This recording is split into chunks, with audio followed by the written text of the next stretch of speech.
This week, Rob gets to do something really awesome, fly over Fiji.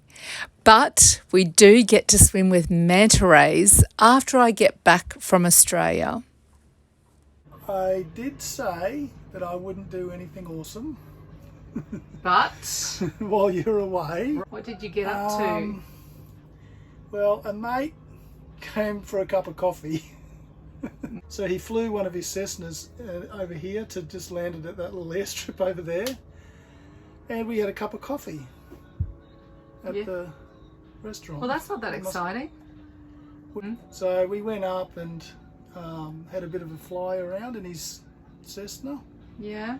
So And- you went for a flight without me Yeah. over Fiji. Yeah. We flew around all the Mamanuca Islands and up this way and over all those reefs and everything and islands that we've been sailing around. Yeah, so now I'm going to show you some of that footage, and it is pretty cool. And I was very, very jealous. But anyway. Yeah, so he had no fun at all. Anyway, it's good that he had fun. More fun than me. Anyway, we're going to go watch some of the footage that he got of flying over Fiji. Check that out, and his surfing ability.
You know, Consti and Eve came to keep me company when they Yeah. found out that I was going to be by myself for a few weeks. Yeah, they jumped back on So board. they said, would it be okay for them to come and stay for a little while? So I said, yeah, fine. And of course they brought their surfboards and we went for a bit of a sail up there and we went surfing and just generally mucked around and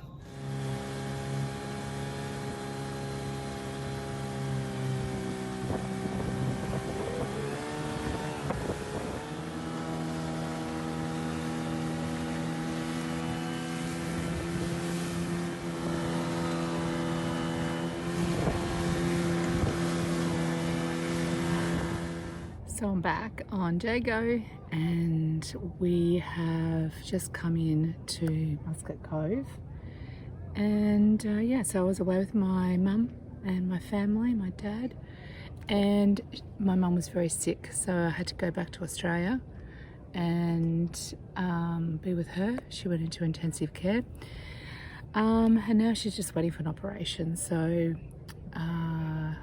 yeah, that's one of the hard things about cruising, is that you are not with your family and you miss the people that you love the most and you worry about them, and that's the downside of sailing and cruising. And you've got to fly over and back, so that becomes quite expensive, so you need to put that into your budget, particularly as our parents are getting older. So that's where I was. Yep, so now we're going to head up to the top of the Yasawa group and go exploring some of those islands, and I really want to swim with manta rays. So hopefully we get to see manta rays. Just coming back into Waya Island. Beautiful up here. So that's the village that we did the carver in with Hayley. And the next couple of days we're going to head up there to Manta Bay. We're just going to stay here for the night, catch up with some other friends on another boat, and then tomorrow we're going to head up to Manta Bay. It's where the manta rays hang out on a slack tide. So we're going to try to get up there. It will be a low tide. As long as we are either side of that tide, we should find them.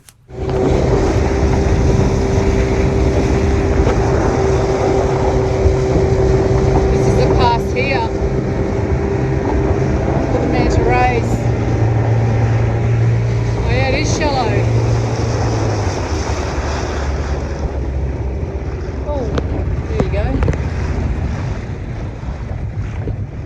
So this is the Manta Ray Pass. Okay, we're in Manta Ray Bay, and this is the channel that they swim through, and we're going to do a little drift snorkel through here. Apparently it happens either side of your tide changes, so we'll give it a go and see if we find any manta rays. Well, we saw manta rays, but our GoPro's stuffed, so sorry guys, we couldn't film it. But I'll try to find one from the top of the dinghy here. But oh my god, they are so gentle and beautiful. They're just big, gentle giants. We're going to go back up through the channel again and just see if we can spot one from the top here. Okay, so how good were the manta rays? Pretty good. Yeah, they were huge. They're pretty amazing to look at and watch. They're very, very gentle, and you can get quite close and they're quite curious. And I'm amazed how shallow the water is where they go. Yeah, water was in some areas really, really clear. It's just stunning. Really worth doing. It was great. Not the best weather today, but still we got they put on a great show. Yeah, it was awesome. So that's a manta ray passage that we just went through up in there, and we just did a drift dive or snorkel all the way through that passage, and that's where the manta rays are. Yeah, really beautiful, and the water is so blue. It's so hard to capture it today because it's a bit of a cloudy day, which is unusual for Fiji. It's been really beautiful. We are going to keep heading further north, and we're going to come to a little village called Somo. It's in a really nice little bay, and we will have some dinner and go over there tomorrow and present kava and do a little ceremony with them and hang out with this village for a few days. What are you using my machete for? All part of chicken. You can't buy chicken breasts and chicken pieces. You just have to buy a whole chicken, and then you have to cut it up yourself. There's no sort of deli to do it for you here. No, I know, but we've got other knives. I'm just wondering why you're using my machete. You crack bones and stuff. I know it sounds awful. Look, there's even a neck in this chicken, which we're not used to seeing in Australia. And then I can make chicken fillets. Delicately sliced up with a machete. Yeah. Yep. Just don't go thrashing through the bush and then come back and chop your chicken up. Videoed now. What do you want to say to all the fans out there? This is Amel. This is a school of secondary. These guys have taken us all the way from up there. And we slid all the way down there. Bula! I'm here. Next week you get to meet all these beautiful people and immerse ourselves in this gorgeous village.